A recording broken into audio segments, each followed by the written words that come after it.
the Beyond Sleep Training podcast, a podcast dedicated to sharing real tales of how people have managed sleep in their family outside of sleep training culture.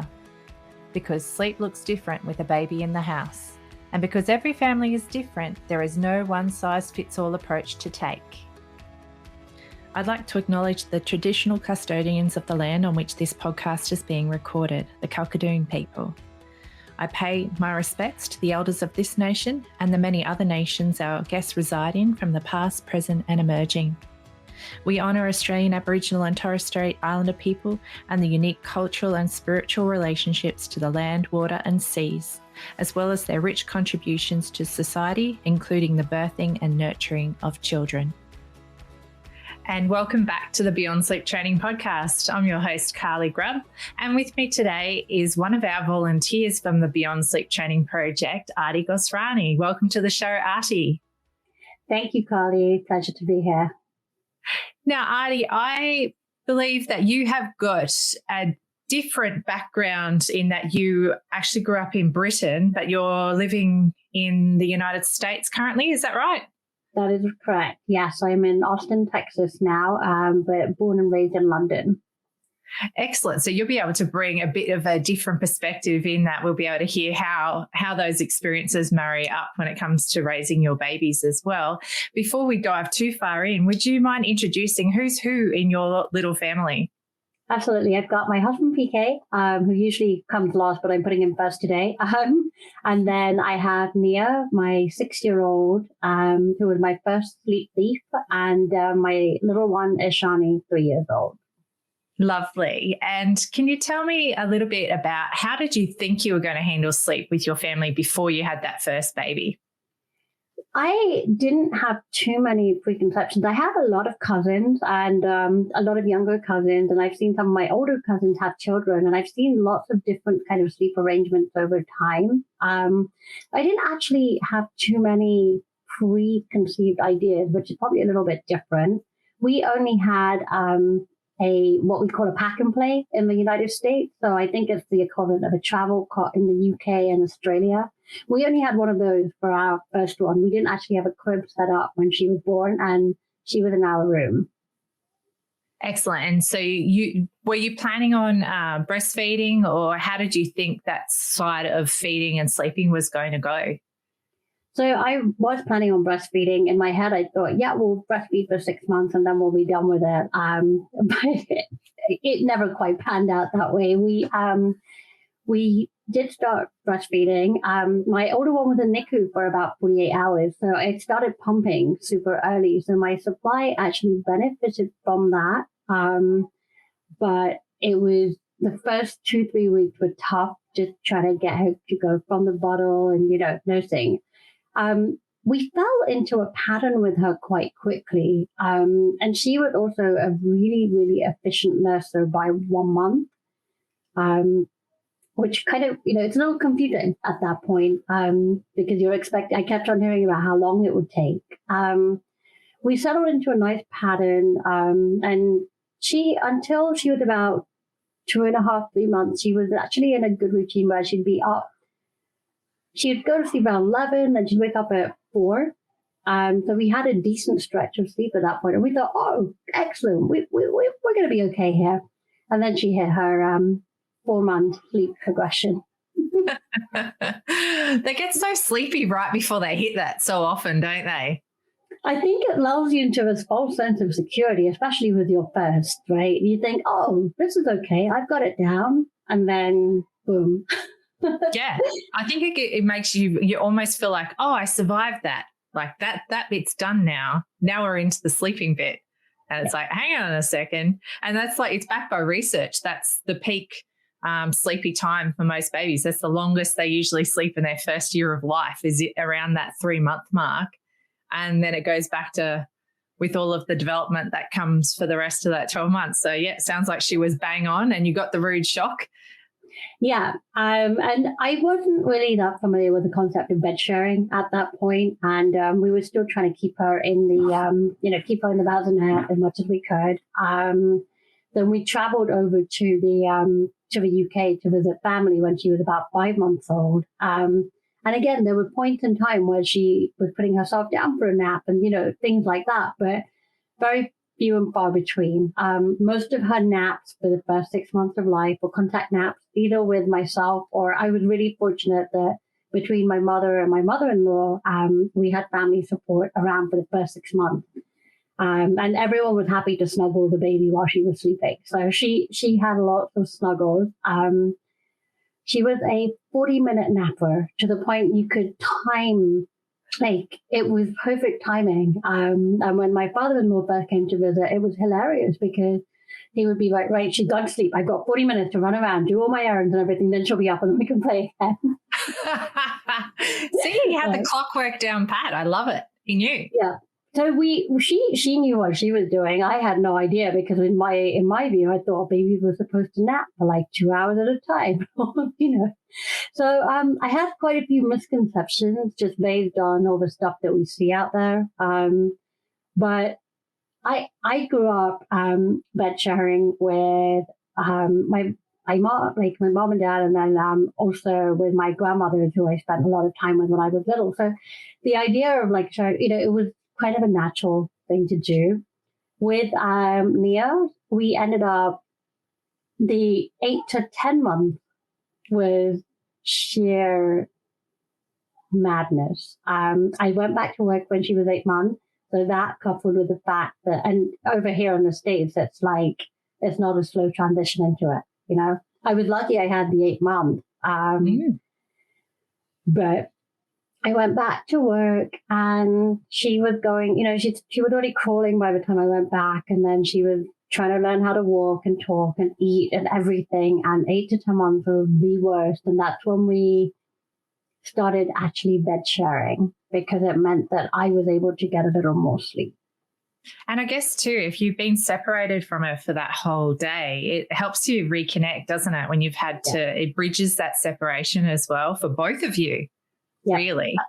Absolutely. I was lucky in the fact that most of the time I was going to be working from home, but I did have to go from not going in at all to going in for 2 weeks straight. And I had a 4-hour commute every day on the day that I was traveling. I was sort of lugging everything around with my pump and, all those things. But it was a tough transition. It was a really hard transition for all of us. And sleep really kind of suffered through that. But we just, once we started bed sharing, it made it easier. And so when you started bed sharing, was it like a conscious decision or did you find you were just finding yourself asleep with her? Like, were you able to set yourself up safely or did that kind of come afterwards? So I started looking at what the safest options were, and I found the concept of the floor bed. And we had her room next to her, so she was crawling and she was standing and everything. So the pack and play was long gone. And we had bought a crib for her by that point. We picked up sort of the IKEA crib that we thought something that would work. And she was okay in there for certain naps and stuff, but by the nighttime she just wanted to be snuggled up. But I was less scared about bed sharing by that point because she was mobile. And it's probably me who's going to come out with an injury at that point by the morning. So it was a conscious decision. And the safest way I figured was to put the mattress on the floor. We had carpeted room, so it was okay. And she would start the night in the crib. And then once she kind of woke up for her first, because that would give me a little bit of space in the evening just to get other stuff done. And then once she was beyond 11 o'clock when I was going to bed, I would just join her at that point. Lovely. And did you find that, was that a good way to maximize your sleep? Were you getting more rest once you started doing that? Yeah, I think for her, knowing that I was close definitely helped. And she was still quite a quick nurser in the night. So she would only need to nurse maximum 5 minutes and then just snuggle. So that definitely helped at that point. And, I was having conversation and we had a pediatrician who mentioned sleep training and things like that around 6 months, but he never really pushed it. And he always said, she'll figure it out eventually. That's actually amazing considering you're in the US. That's not what we hear from most of our US members, is it? No, it really isn't. And we were pretty lucky in that respect. That they weren't for bed sharing, and I wasn't as open about it at that point. We just said, yeah, she had a safe sleep space, which was true because it was a safe sleep spot. We had a firm mattress. He never pushed us onto the sleep training dialogue, which was helpful. That is really helpful. And it's refreshing for people to know that too, because sometimes it feels like every person you're coming across is pushing that agenda, but actually there's lots of professionals out there who are already aware that there's a range of ways to support families that don't necessarily push them down that sleep training path. So I'm really pleased that you were able to score one of those right when you needed it too, which is great. Yeah, definitely. So during the day, what was sleep like during the day through this period? So when I was at home with her, I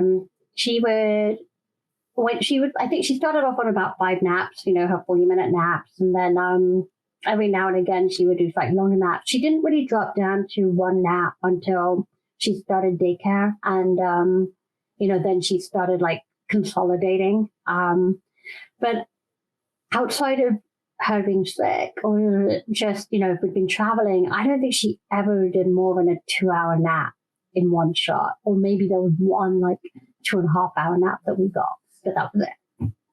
Yeah. So daytime sleep was short contact naps for the most part. And so did you have like baby wearing as a tool back then, or was it purely like a sit down, chill out session with her on someone's chest? Luckily, the former. With her, I would put her in the carrier like when we were out and about, but when it's one child, it's easier, and I just kind of binged out a Netflix sort of thing. So, just kind of making the most of that. I was in a lucky position to be able to do it. Yeah, but it's like an opportunity to rest. Like I know with my first really wakeful guy, like that was actually once I figured out that, oh, hang on a sec, like that's my chance to sit down and even if I'm not asleep, let my body rest.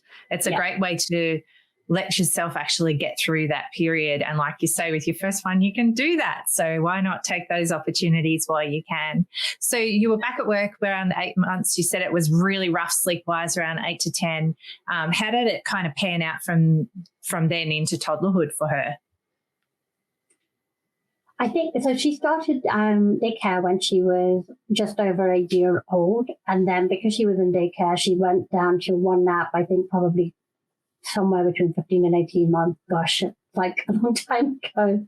It blurs in, doesn't it? It really does. You kind of forget at that time, if you haven't. I used to have an app, which I used with her from quite early on, but more as a tracking tool rather than dictating tool per se, just so that I would remember like which side did I feed her on, or when did we last do a change, because those things you forget in the heat of it. But so we just kind of continued on that, and then we were able to bed share. Like my husband and I would do split shifts when I was back at work full time and stuff. So, he'd be able to take over a beginning portion of the night and stuff. We night weaned about 18, 19 months. And then she always wanted someone to sit with her. So not until she was closer to probably 5 that it was okay to kind of, she'd go to sleep by herself. But it was our time to reconnect. And even now, kind of that time before bedtime, like the snuggles and the reading and catching up and chit-chatting and asking all the meaningful questions like, why did giraffes have long necks? So, that's kind of how it panned out with her. That's beautiful. And I think that's something for people to be mindful of too, because sometimes it feels like bedtime can be a bit of a rush to get out of there. But if you can actually take it as it's actually a really brief moment in what can be very hectic days and schedules and whatnot, where it can just give you the chance to slow down and be with your babies, because I know that for me with my school age people as well, like they still love to have someone in there. Not always until they're completely asleep, but at least when they're doing that first settle into getting comfy in bed and whatnot. And it could seem like a chore, and I think sometimes when you've got other things waiting for you, it can feel like it drags out. But really, it's a great call to just be mindful of that moment and be present with them for that short amount of time, reconnect, and often it means much smoother bedtime, or it does in our house anyway.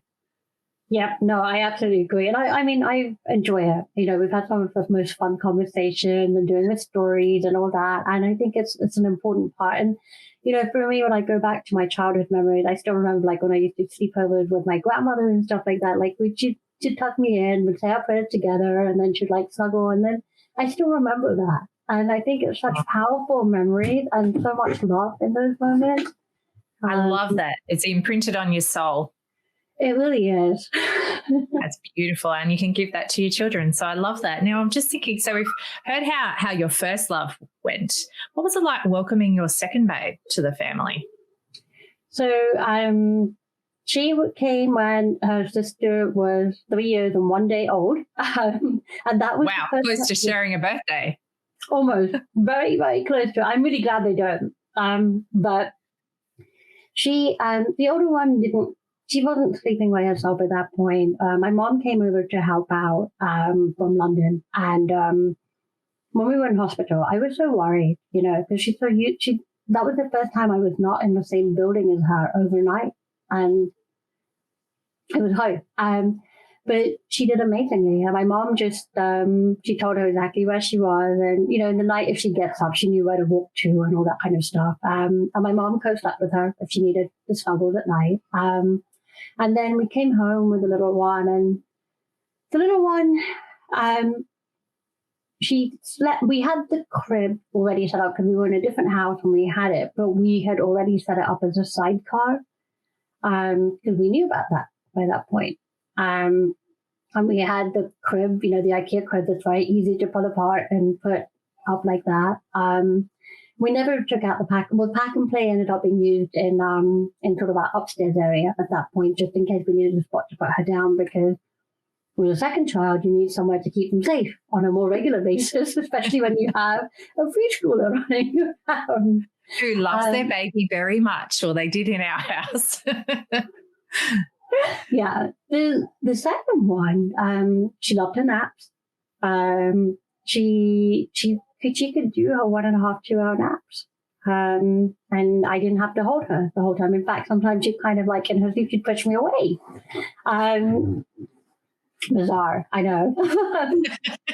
You're like, what is this? We had some kind of, you know, challenges in nursing in the first couple of weeks as well. Just kind of, and you forget how hard it is with a newborn. So I weaned my older one when I was pregnant, just because I spent all my time throwing up, so I couldn't really hold anything down. So we ended up weaning, but then kind of going back to newborn. And I had an amazing lactation consultant who came home and just kind of walked me through it. But because I was a concern about weight gain in those first 2 weeks. And I think it was almost an unnecessary concern looking back on it. But in the moment of it, you know, it kind of gets scary. But, and then we just transitioned. So after my mom left, my husband would sleep with the older one as she needed to. And then we kind of just divided and conquered in that way. And I started bed sharing, like she was on my bed a lot earlier compared to her sister, but just because I was more comfortable with it. And the other side of it is I wear hearing aids. And before my older one was a newborn, my husband was in the room. So even if he was just tapping me on the shoulder, just to wait, you know, let me know that she's crying, I had him in the room where he was off with the other one. So having her close by made a big difference because I could just feel. I will say, though, even though the hearing aid thing, I would find myself always waking up about 3 minutes before either kid wakes up, because you just know it's going to happen. And then you're leaking all over the place in those early days anyway. So, but it was really fascinating how the instinct kicked in. That's amazing. And so I also had a similar physical experience. I remember with my first one wondering if I was waking the baby, because I always seemed to wake just before, but we did the sleep training thing. So it seemed to still happen to me even when he was further away from me. It must be just that connection across, the physiological connection. How amazing though. So you'd sense that she was about to wake, you'd be awake and ready to feed. I love that. That's so cool, Aarti. It was really funny because so when my husband was with the older one, when he'd gone back to work and stuff, he used to still get up in the night and do the nappy changes and stuff, and then I'd do the feeding. But some nights, if I'd just woken up, I'd go and I'd change her, and she was completely quiet. She'd be awake a little bit, but she was still quiet. And in the morning, he was like, "You guys didn't wake up last night?" But because we were able to be that quiet, because I guess she just knew that we were there. And it was probably just a familiar pattern for her as well. She'd always been so promptly responded to. It's kind of oh, yeah, mum's just going to do this. And that's beautiful. That's synchrony, isn't it? It is. But then my tiny terror, as I like to call her sometimes, she, I think a 4 month, maybe around the 4 month sleep, from 4 months to 20 months, she was a night terror. It was awful. It was such awful sleep. And I wasn't stressing about it as much. It was just a state of perpetual exhaustion. It was just hard. And there's no two ways about it, is there? That's the thing. If you've got a really wakeful baby, despite all the things that you can do for yourself, it's undeniably hard. Yeah, it is. I was working from home. I went back when she was 3 weeks old, but I was only doing that. Welcome to the US. I know I just feel like we need to just mention this for a second. For listeners in the US, just so you know, the rest of the world has got things like parental leave where you can actually spend some time recovering from labor and delivery and pregnancy and all of those things and still have secure employment at the end of it. The US is massively behind in terms of those policies. So I'm very sorry. You really shouldn't have needed to go back to work 3 weeks postpartum. So I will say, I was supposed to take a couple of months off, but because this one napped in the day and I had a couple of complications, which meant that I was stuck in bed. And by that point, I was sick of Netflix. I wasn't doing many hours. I was doing 4 or 5 hours a week. And it was I was fortunate enough that it was completely my choice to go back and do that. And but I wouldn't have been able to do it with my first, but with the second, I think there's a different level of comfort. And then my mom was here for a little while as well. And then once my mom left, around 4 months, we had a nanny who used to come home. But despite me going back to work so early, she was exclusively breastfed the whole time from the get-go. And that was what was more important. So whenever, and I'm super lucky in my role, in the way that it's structured, in that if I needed to step away for an hour to go deal with the kid, it's okay. And because of that flexibility that it offered me, I was happy to kind of figure the balance out. She didn't end up starting daycare until she was 2, which is my older one went back when I was 1 when she was 1 because I was, working full time. But we had a very different sort of pattern to it. And she was, when she was awake, she was super attached to me. But with her, sometimes when she was napping, I would keep her in the baby carrier just with me, just so that we could snuggle up and be close. If she was having moments where she didn't want to go to sleep, on the bed or whatever. But yes, it is definitely mind-blowing when I talk to people, especially back in the UK and my friends there, and I was like, yeah, I went back at 3 weeks. I get that. And especially like you said too, at the time, everything was pretty chill. And so but it's just that whole, I don't know, we hear so many stories of mums having to working when they're in the maternity hospital beds and whatnot. And it's just not how it's meant to be. It's inhumane treatment of someone who's just been through what a person has been through, growing a whole human and then trying to nurture a tiny person. And then, like in your story, you can sometimes come home with a really cruisy, sleepy newborn who suddenly wakes up at 4 months. Yeah. And no longer sleepily, happily ever after by the sound of it. So tell me, because you had a toddler, you're working, what did you actually do to try and maintain some kind of wellness through this time? So I did find I did experience postpartum anxiety. And I had a little bit of it with my older one, but I didn't really understand. I just thought maybe it's just, being overwhelmed with everything being new. And then I found it kind of kicked in again with my little one. So I spoke to my, OBGYN here and stuff, and I just started talking to a therapist, which was super helpful. And just, building in little things in the day, going for a walk kind of thing. And we're super 50-50 about pretty much everything. If he could lactate, my husband would happily have done it. But he is, we're very conscious about making sure each other gets some time to do other stuff as well. It doesn't always work. And especially with COVID, it's been a little intense and crazy. But we both work from home. So when the kids are at school, we'll make sure we kind of get stuff done, like in the house and all that, which is easier.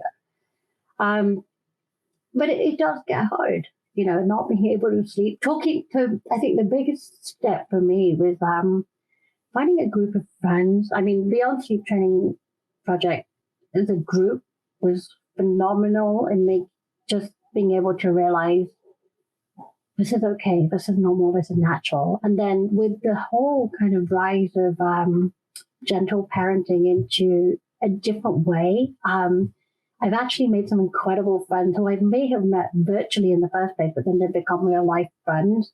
And just being able to talk to them, it's okay to vent our frustrations with each other, even if we're trying to do something differently with the kid. I love that. And because I think that's actually a huge part of the experience, is because that kind of validates you. It allows you to be seen, but it doesn't necessarily mean that you're doing anything wrong or that you need to make changes you don't feel comfortable with. And that's kind of the support that a lot of us need when we're going through those really rough patches. And I'm so glad you have a supportive partner, because I think that's something that's missing in a lot of people's lives when they're going through these rough patches. Not having someone who can be an effective partner and an effective buffer to make sure that wherever possible you are getting some relief, because sometimes that's all you actually need to get through is that relief. Or just an understanding person who's there to back you up when you need them the most. So I'm really pleased you had that in your life. I'm looking at our time. I can't believe we're at our 30 minutes already, Aarti. I know. But before I finish up with you, because this has been a really valuable chat to people, is there a tip you would like to give to our listeners that you wish you'd been able to know when you were back in the thick of it all? Trust your instinct. I wanted to keep my little one close to me in those early days, but there's a lot of information out there that suggested, no, that's not a good idea. But I think allowing yourself to trust your instincts, even if it's your first, is probably the best thing that you can do for both of you. That is very valuable advice, and I don't think it can ever be said enough. And if you're feeling like I know I felt at one stage with my first guy that maybe I didn't have any instincts at all because it was such a confusing mix. At the end of the day, the instincts are those things in your gut and your heart that tug and pull and hurt when you're making a decision that doesn't feel right. That's where the instincts are. So if you can tap into some of that, you're going to work in a way that feels right for you and your family. So thank you so much for coming on the show, Aarti. It's been an absolute pleasure to hear your story. And thank you also for doing the volunteer work that you do with the Beyond Sleep Training Project, because it's people like you who willingly come on into the group and work people right through their journey that allows us to keep this work going and moving it forward the way that we have. So thank you, Aarti. Oh, thank you so much for setting it up. It's been an important part for so many people in their journey. So thank you for being the one to be the inspiration for so many. Thanks, Aarti. I really hope you enjoyed the podcast today. The information we discussed was just that, information only. It is not specific advice. If you take any action following something you've heard from our show today, it is important to make sure you get professional advice about your unique situation before you proceed, whether that advice be legal, financial, accounting, medical, or any other advice. Please reach out to me if you do have any questions or if there's a topic you'd really like us to be covering. And if you know somebody who'd really benefit from listening to our podcast, please be sure to pass our name along. Also, check out our free peer support group, the Beyond Sleep Training Project, and our wonderful website, www.littlesparklers.org. If you'd like even more from the show, you can join us as a patron on Patreon, and you can find a link for that in our show notes. If listening is not really your jam, we also make sure we put full episode transcripts on our Little Sparklers website for you to also enjoy, and fully captioned YouTube videos as well on our Little Sparklers channel. So thanks again for listening today. We really enjoy bringing this podcast to you.